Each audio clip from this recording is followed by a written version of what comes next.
So number 14 here, 8.4 was asked about. So we're matching, right? So we're matching, and it's just two graphs, and these are the options. So one of the things that we could just kind of start looking at features of the graph and start eliminating maybe some equations, right? So this graph right here, what can we figure out first? We can figure out maybe the amplitude first. The amplitude is from the midline, which would be about here. So it looks like it's an amplitude of 2, okay? Now, we do have sine and cos here, right? So in the lesson, we focused on sine, for sure. But cosine is really the exact same except for the starting point of the cosine, right? So if we go back to the lesson on, I'm ready for 8.5, but if we go back to the lesson here on, oh boy, where do we need to go back to? 8 point something, 2 maybe even.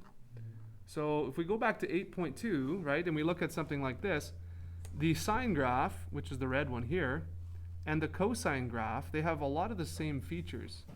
So you could create a cosine graph with all of the same parameters, okay?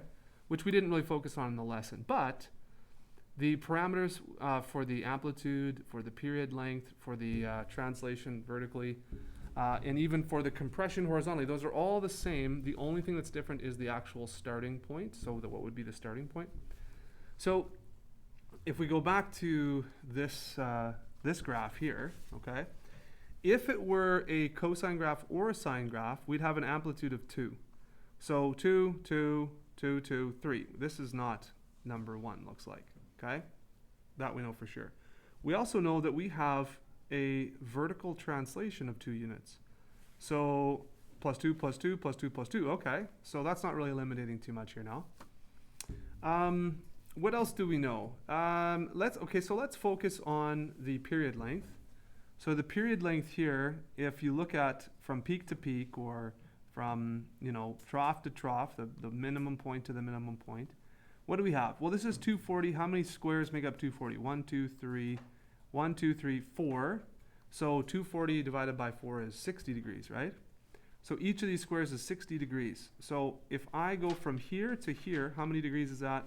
Let me zoom in for you so we can count this a little more accurately. We're going 60, 120, 180, okay? 60, 120, 180. So does it look like 180 degrees here for a cycle? Okay? From there to there, from there to there, 180 degrees. Okay.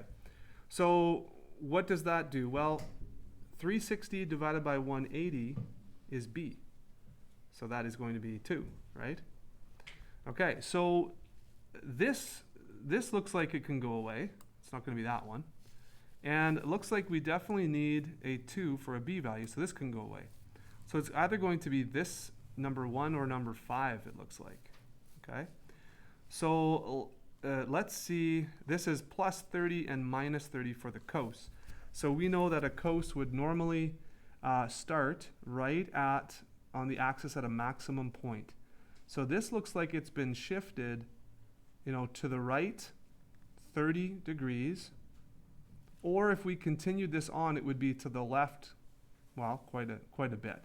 So is there one that fits where this is a shift to the right of half of a square, which is 30 degrees? Well, this one over here, minus 30 degrees, seems to work. So definitely not to the left 30 degrees. It would be to the right 30 degrees. So it looks like number 5 for A. Okay, yeah, I think the only thing that I got was like how to tell if it's the right to the left.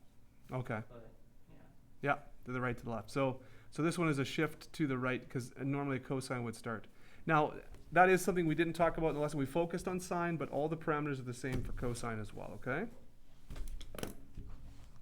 And does anyone who has done B yet? Has anyone done B, and which one is B, do you think? Well, I mean, I guess I can kind of tell that we have a pretty serious period length here, right? The period length is pretty long. It's pretty stretched out, right? So that would give me some kind of indication that we have a very small b, maybe. Okay. So is b number 2? Anyone do that? Yes, it is? Okay. All right. Okay. There you go. There's number 14.